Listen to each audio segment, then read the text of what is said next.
Assalamu alaikum everyone, welcome to my channel Microbiology with Surya Khan. So today my topic is coronavirus COVID-19 pandemic awareness. ठीक है, तो आज जो मैं आपको अपने लेक्चर में पढ़ाऊँगी वो है कोविड-19 के बारे में। ठीक है, कोविड-19 है क्या, कोरोना वायरस आया कहाँ से है, ये कौन सा शहर का से आया है, तो ये सारी चीज़ें हम डिस्कस करेंगे। तो without wasting time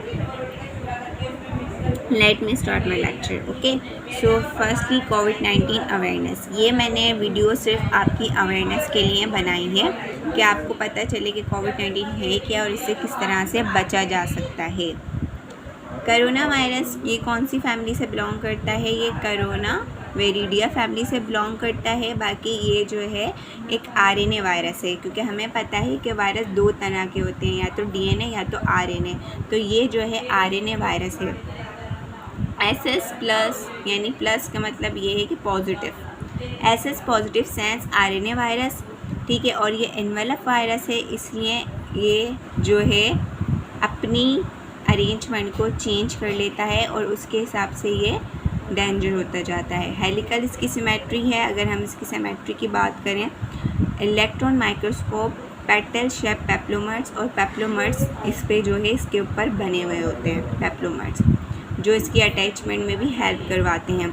120 to 160 nanometre इसका साइज़ होता है, और ये चीज़ जो है एक रेस्पिरेटरी इन्फेक्शन से स्टार्ट होता है। यानी कि फ़र्स्ट क्या होगा, पेशेंट को रेस्पिरेटरी इन्फेक्शन होगा जैसे ये बॉडी के अंदर जाएगा। उसके बाद करोना वायरस एक लार्ज फैमिली है वायरसेस की, जो कि common cold to more severe, यानी कि एक आम से फ्लू से एक सीवियर डिजीज़ की तरफ जा सकता है। ठीक है, सबसे पहले ये जो सार्स के तौर पर जाना जाता था, जिसकी फुल फॉर्म है severe acute respiratory syndrome corona virus, जो कि 2003 में भी चाइना में ही से ये जो है वो डायग्नोस किया गया था। तो चाइना में 774 डेथ जो है वो हो गई थी सार्स वायरस की वजह से, और कहा जा रहा था कि बैट्स वगैरह जो एनिमल्स होते हैं वहाँ से ये आया है वायरस, लेकिन तब ये ज़्यादा सीवियर नहीं हुआ और जो है इस पर काबू पा लिया गया। उसके बाद जो है वो मिड्स कोविड वायरस आया, जो कि middle east respiratory syndrome corona virus है, जो कि 2012 में सबसे पहले सऊदी अरब में रिपोर्ट किया गया, जो कि इसी तरह का वायरस था, सार्स जैसा। उसके बाद वुहान सिटी में, जो कि चाइना का सिटी है, वहाँ पे करोना वायरस कोविड-19 यानी कि 2019 में जो है वो डिस्कवर किया गया, तो जो कि अभी तक चल रहा है, जो कि पैंडमिक बन चुका है। कॉमन साइन इसके क्या होते हैं, respiratory syndrome, fever, cough, shortness of breath और ब्रीथिंग डिफ़िकल्टीज़। और अगर ये सीवियरिटी की तरफ जाता है तो क्या क्या हो सकता है। अगर ये सीवियरिटी की तरफ जाता है तो ये क्या कॉज करवाएगा, pneumonia, severe acute respiratory syndrome, renal failure, और उसके बाद डेथ तक हो सकती है। तो जो कोविड-19 है उसकी जो है अभी तक कोई ऐसी वैक्सीन नहीं बनी है जो कि 100% रिलायबल हो। वैक्सीन्स आई हैं हमारे पास बहुत सारी, लेकिन कोई ऐसी वैक्सीन नहीं है जो कि 100% रिलायबल हो। उसके बाद अगर हम इसकी रेशो की बात करते हैं, तो अगर हम आज की बात करें तो आज टोटल डेथ जो है हुई हैं 3 मिलियन डेथ्स हो चुकी हैं, और कंफर्म केसेस कितने हैं, 139.9 मिलियन। और जो है हम अगर नीचे की तरफ देखें इसकी, और इसके न्यू डेथ कितने केसेस हैं, 12,744, और न्यू केसेस कितने हैं, 80,037 एंड 344 जो है इसके न्यू केसेस हैं। और इसके बाद अगर हम बात करें कराची की, ठीक है, तो कराची ईस्ट में टोटल पॉजिटिव केसेस कितने हैं वो आपको सबकी जो है मैं थोड़ा फोकस कर देती हूँ यहाँ पर। तो यहाँ पर आपको सबके पॉजिटिव कंफर्म केसेस नज़र आ रहे हैं। ठीक है, तो हम हैदराबाद की अगर बात करें तो यहाँ पर जो है 19,871 टोटल केसेस कोविड के हो चुके हैं जो कि पॉजिटिव हैं। ठीक है, तो इस चीज़ पे भी थोड़ा फोकस करें। और रेशो की बात करते हैं तो रेशो की बेस पर यहाँ पर देखें हाईली पॉजिटिव जो रेशो है, ठीक है, तो ये हाईली पॉजिटिव रेशो है।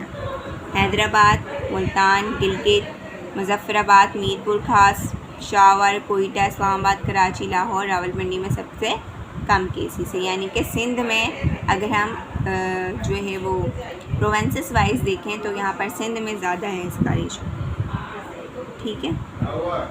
अच्छा, इसके बाद क्या है, ग्लोबल स्ट्रेटेजिक ऑब्जेक्टिव्स।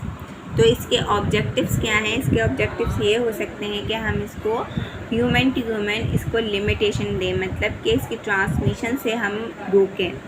अब ये ट्रांसमिट कैसे रुकेगी? अगर हम एक दूसरे से डिस्टेंसिंग रखेंगे और जो है ऐसे बंदों के करीब नहीं जाएंगे जिनको स्नीज़ हो, कफ हो। तो ये सारी चीज़ें हमारी जो है ऑब्जेक्टिव्स हैं। और मिनिमाइज़ करेंगे सोशल और इकोनॉमिक इम्पैक्ट को through multi sectoral partnership, identify and reduce transmission from the animal sources, ठीक है। तो उनको पहले अगर हम किसी एनिमल को अपने घर पे रख रहे हैं तो पहले हम उसको भी टेस्ट करवाएंगे, पहले उसको भी देखेंगे कि भाई इसको तो कोई वायरस नहीं है। क्योंकि हमने क्या पढ़ा था स्टार्ट में, सार्स वायरस जब ये बनकर आया तो ये लोगों का मानना था कि ये कहाँ से आ रहा है, ये आ रहा है किसी एनिमल से।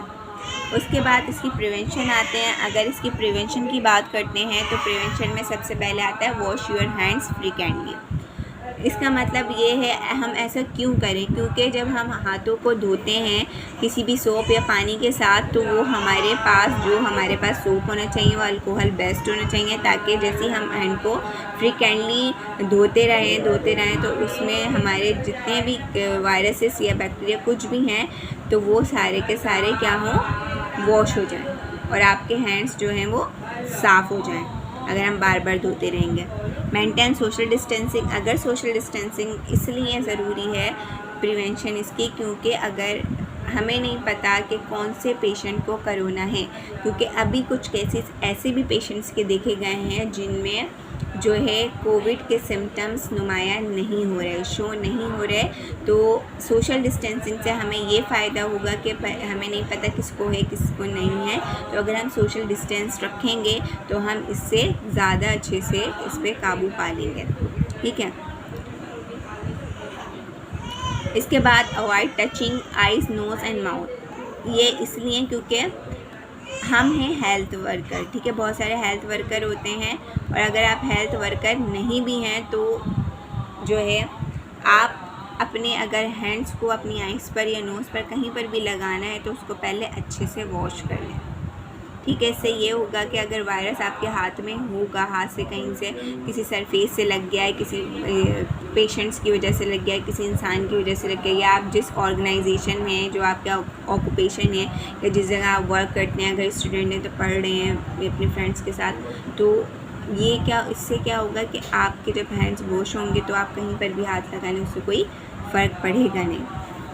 उसके बाद प्रैक्टिस रेस्पिरेटरी हाइजीन। इसका मतलब ये है कि अगर किसी को कफ है, किसी को स्नीज़ हो रही है, कफिंग हो रही है, तो उससे आप दूर रहें, क्योंकि ये है ड्रॉपलेट्स इन्फेक्शन। ड्रॉपलेट्स इन्फेक्शन का मतलब ये होता है कि अगर कोई आप किसी को समझ रहे हैं इसको नॉर्मली फ़ीवर हो गया है, इसको जो है इन्फ्लुएंज़ा हो गया है, या फिर इसको ऐसी जो है नॉर्मली नज़ला ज़ुकाम है, तो उसको स्नीज़ कर रहा है और कफिंग कर रहा है, तो आप जो है क्या करें, उससे दूर रहें, क्योंकि जैसे वो छींकेगा या खांसेगा तो उसके जो पार्टिकल्स होंगे वो बाहर निकलेंगे ड्रॉपलेट्स की फॉर्म में, ठीक है, जिसको आप म्यूकस या कुछ भी कह लें, बलगम वगैरह उसका, तो वो एयर के साथ एयर बोन बना के दूसरे अगर आप उसके करीब होंगे तो आपके अंदर भी ट्रांसमिट हो सकता है, ठीक है। तो उसको प्रैक्टिस रखें, अपनी रेस्पिरेटरी हाइजीन को सही रखें। प्रैक्टिस सेल्फ क्वारंटाइन, ठीक है।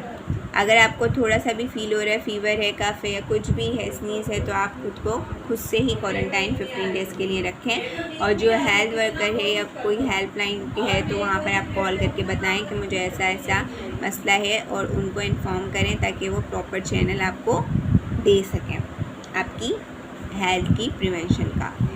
उसके बाद इसकी ट्रांसमिशन, रूट ऑफ ट्रांसमिशन इसका साफ़ है, जो मैं आपको पहले अपने लेक्चर में बता चुकी हूँ अभी, कि ये स्प्रेड होता है कफिंग, स्नीज और क्लोज पर्सनल कांटेक्ट की वजह से, या माउथ टचिंग, नोज़ और आइज़ और शेकिंग हैंड्स, ठीक है। और ये मैंने आपको पहले ही बता दी, एक ड्रॉपलेट्स इन्फेक्शन है, तो ये एयरबोर्न के थ्रू भी ट्रांसमिट हो सकता है पर्सन टू पर्सन। इसके बाद बात करते हैं ट्रीटमेंट की। तो ट्रीटमेंट में हम आते हैं, तो ट्रीटमेंट इसका कोई नो स्पेसिफिक ट्रीटमेंट यार्ड, अभी तक इसका कोई भी ट्रीटमेंट ऐसा नहीं आया है। इसका क्वारंटाइन में रहना, या फिर अगर आपको बुखार ज़्यादा हो रहा है तो आप पैनाडोल खा लें, इसके अलावा कोई इसका ट्रीटमेंट नहीं है, ठीक है। अगर आपको लग रहा है कि आपको कोरोना है लेकिन उस वक्त आपको टेस्टिंग अवेलेबल नहीं है, तो आप बेहतर है आप घर में रहें, दूसरे लोगों से बच कर रहें और उनको भी बचाएं, खुद भी बचें, और 14 to 15 डेज़ के लिए क्वारंटाइन अपने रूम में या घर में हो जाएं, ठीक है। आपको डिस्टेंसिंग भी रखनी है, तकरीबन 1 मीटर डिस्टेंस रखना है दूसरे से, जिसको आप 6 फुट कह रहे हैं, ठीक है। तो इसका फासला रखना है आपको, अपने हैंड्स को फ्रीक्वेंटली क्लीन करते रहना है, एक सेपरेट रूम में रहना है, बस यही सारी चीज़ें इसकी ट्रीटमेंट में आती हैं।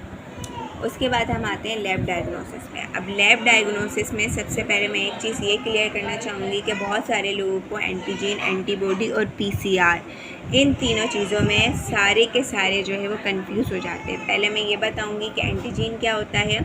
एंटीजन एक ऐसा ऑर्गेनिज़म है, माइक्रो ऑर्गेनिज़म आप इसको कह लें, जो कि आपकी खुद की बॉडी का नहीं होता। एंटी मतलब अपोजिट, जो आपकी अपनी चीज़ ना हो, आपकी एंटी हो, दैट इज़ कॉल्ड एंटीजन, ठीक है। वो उसको हम एंटीजन कहते हैं। वो कोई भी बैक्टीरिया भी हो सकता है, प्रोटोजोआ भी होता है, वो हो सकता है वायरस भी हो सकता है, कुछ भी हो सकता है एंटीजन। उसके बाद एंटीबॉडी। एंटीबॉडी क्या होती है? जो एंटीजन के अगेंस्ट बनती है। अब जैसे ही एंटीजन आपकी बॉडी में गया तो आपकी बॉडी जो रिस्पॉन्स करेगी इम्यून सिस्टम के थ्रू, तो उसके खिलाफ एंटीबॉडीज़ बनाना स्टार्ट कर देगी। और हमारी बॉडी में 5 तरह की एंटीबॉडीज़ प्रेजेंट होती हैं, IgE, IgA और IgM, ठीक है। तो ये सारी एंटीबॉडीज़ होती हैं, लेकिन जो हम इसकी डायग्नोसिस के लिए देखते हैं वो IgG और IgM का ज़्यादा रोल है। तो सबसे पहले हमारे यहाँ पर क्या है, ये दोनों चीज़ें आपने समझी। उसके बाद हम आते हैं PCR पर। तो PCR stands for polymerase chain reaction, जिसमें हम एंटीजन यानी कि जो वायरस है उसके RNA को डिटेक्ट करते हैं कि भाई इसको जो है अगर कोविड है तो कितनी सीवियरिटी की तरफ है, यानी कि क्वांटिटी बेस देखते हैं उसको कि कोविड ने कितना असर किया है किसी पेशेंट पर, तो वो PCR होता है। तो सबसे पहले हमारा फर्स्ट डायग्नोस क्या होता है? Antigen detection. एंटीजन पॉजिटिव आया, फिर हम एंटीबॉडीज़ कराते हैं। एंटीबॉडीज़ में 2 तरह की होती हैं, IgG और IgM। IgG पॉजिटिव आती है तो उसका मतलब ये होता है कि पेशेंट को कोविड हो चुका है। IgM पॉजिटिव आती है, it's mean patient acute phase में है, उसको अभी रिसेंटली कोविड है, ठीक है। तो उसको क्वारंटाइन करना पड़ेगा।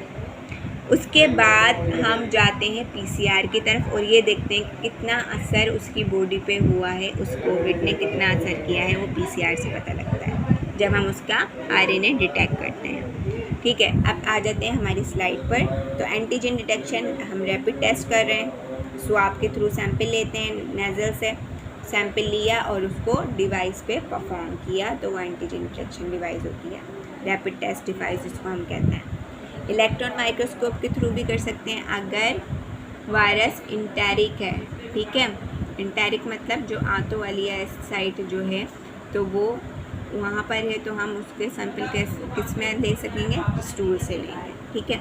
तो उसकी हम इलेक्ट्रॉन माइक्रोस्कोपी करेंगे और वायरस को डिटेक्ट करेंगे। RNA डिटेक्शन RT-PCR, ये मैं अभी आपको बता चुकी हूँ। जो PCR की भी टाइप्स होती हैं, ठीक है। तो लेकिन रियल टाइम PCR होते हैं, दूसरे PCR होते हैं, तो हम इसके लिए रिवर्स ट्रांसक्रिप्टेज PCR करते हैं, जिसमें हम रिवर्स ट्रांसक्रिप्टेज एंजाइम्स को यूज़ करते हैं, ठीक है। तो उसमें हम RNA को डिटेक्ट करते हैं। रेस्पिरेटरी सिक्रेशन में कौन कौन से हो सकते हैं? स्टूल से भी ले सकते हैं, ब्लड से भी ले सकते हैं, हम सैम्पलिंग कर सकते हैं, ठीक है। उसके बाद हम ट्रेकिया रिंग्स के थ्रू भी आइसोलेट कर सकते हैं। सीरम एंटीबॉडी इलाइजा के थ्रू भी हम इसको जो है आइडेंटिफाई कर सकते हैं। अब हमारे पास आती हैं गाइडलाइंस कि हमारी गवर्नमेंट क्या कहती है कि हमें किस तरह से जो है कोविड को लेकर चलना है या फिर इसको जो है वो डील करना है। हमने देख रहे हैं ना, बहुत टीवी पे आ रहा है कोरोना से डरना नहीं, लड़ना है, उसको भगाना है। तो हमारे कुछ गवर्नमेंट के स्टेटमेंट्स भी गवर्नमेंट ने निकाले हैं। ये स्टेटमेंट है 20 जुलाई 2020 का, ठीक है। इसमें गाइडलाइंस उन्होंने क्या दी थी screening of hospital admitted non COVID patients and health care persons. अच्छा, इनका मोटिव ऑब्जेक्टिव क्या था इनका? To provide guidelines for the screening of patients admitted in health care setting hospitals for reasons other than कोविड-19।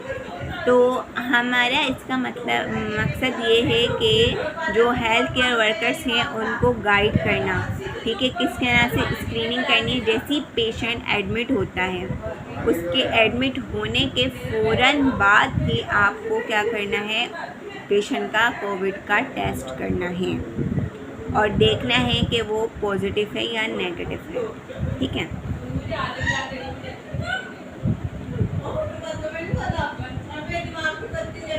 और ये हमें any how ये rules को फॉलो करना है। इसमें हमें ये नहीं देखना कि भाई उनके साथ जो अटेंडेंट आते हैं दूसरे आ रहे हैं कि भाई उनसे पहले परमिशन लें फिर हम जाके करें। नहीं, एडमिशन ऑफिस में पेशेंट आया, एडमिट हुआ, देन वहीं के वहीं आपने क्या करना है, उसका कोविड का टेस्ट एनी हाउ करना है, क्योंकि ये हमारे गवर्नमेंट के ऑर्डर्स हैं। और गवर्नमेंट के ऑर्डर्स के साथ साथ being a doctor, being a health care worker, we need to know about this pandemic virus, okay. तो हमें क्या करना है, उसका सबसे पहले कोविड का टेस्ट परफॉर्म करके खुद को भी बचाना है और उसको भी सेफ रखना है, ठीक है। उसके बाद क्या है, सेकंड इसकी guideline screening testing of health care personal for SARS कोविड-19। अच्छा, इसमें जो हेल्थ केयर वर्कर है उसके लिए है, अब वो उसके साथ क्लोज कांटेक्ट में रहता है तो मे भी पॉसिबल कि उसको भी हो जाए, ठीक है। तो इसलिए क्या उसके लिए है कि एक उसके लिए गाइडलाइन क्या है कि वो अपनी प्रॉपर टेस्टिंग करवाते रहें, ठीक है, डेली बेसिस पे दिन वीकली करवाएं, ठीक है। और डेली में अपने आप को खुद से वो सेल्फ जो है वो रिकग्निशन करे कि भाई मुझे कोई सिम्टम्स तो फील नहीं हो रहे, कोई सिम्टम्स तो शो नहीं हो रहे। वो खुद जो है, जो हेल्थ केयर वर्कर है वो खुद से फील करता रहे, सेल्फ असेसमेंट करे अपनी। उसके बाद और अगर कुछ ऐसा फील कर रहा है तो वो क्या करे, वो दोबारा हॉस्पिटल में ना आए, ठीक है, टेस्ट प्रॉपर करवाए अपना, जब वो पॉजिटिव आ जाए तो हॉस्पिटल में ना आए, और उसके बाद एंटीबॉडी करवा ली, उसके बाद पीसीआर की तरफ जाए और ये देखे कि कितनी सीवियरिटी के साथ उसको वायरस हो चुका है। तो खुद को क्वारंटाइन घर में करे जब तक खुद से वो हेल्दी नहीं हो जाता उस कोरोना वायरस के थ्रू, मतलब उससे, तो फिर जब तक वो उस हॉस्पिटल में नहीं आए, ठीक है। और तीसरा जी, unexplain symptoms of viral pneumonia, ठीक है। अनएक्सप्लेन मतलब कि जो कि नहीं पता हो उनको सिम्टम्स, ठीक है। पेशेंट विद फीवर और lower respiratory tract infection, those who are immune compromise including those with HIV, elderly और हैव अंडरलाइनिंग क्रोनिक कंडीशंस, तो उनको ज़्यादा रिस्क होता है। जिनको पहले से ही कोई बीमारी हो तो उनका इम्यून सिस्टम आपको पता है वैसे ही वीक होता है। वो इम्यूनो कॉम्प्रोमाइज्ड मतलब कि जो पहले से इन्फेक्टेड हो इम्यून सिस्टम उनका, वो इम्यूनो कॉम्प्रोमाइज्ड पेशेंट्स कहलाते हैं, तो उनको ज़्यादा जल्दी से कोरोना हो सकता है, ठीक है। इसके बाद है हमारा ये रेफरेंसेस, यहाँ से मैंने अपना पूरा स्लाइड्स बनाई हैं। So it's all about today lecture. If you any confusion, any question in my whole lecture, please you can ask me in my comment section box. Thanks for watching. Stay healthy, stay at home. Please share with your friends, with your colleagues. Please like, share and subscribe my channel. Thanks for watching again. Allah Hafiz.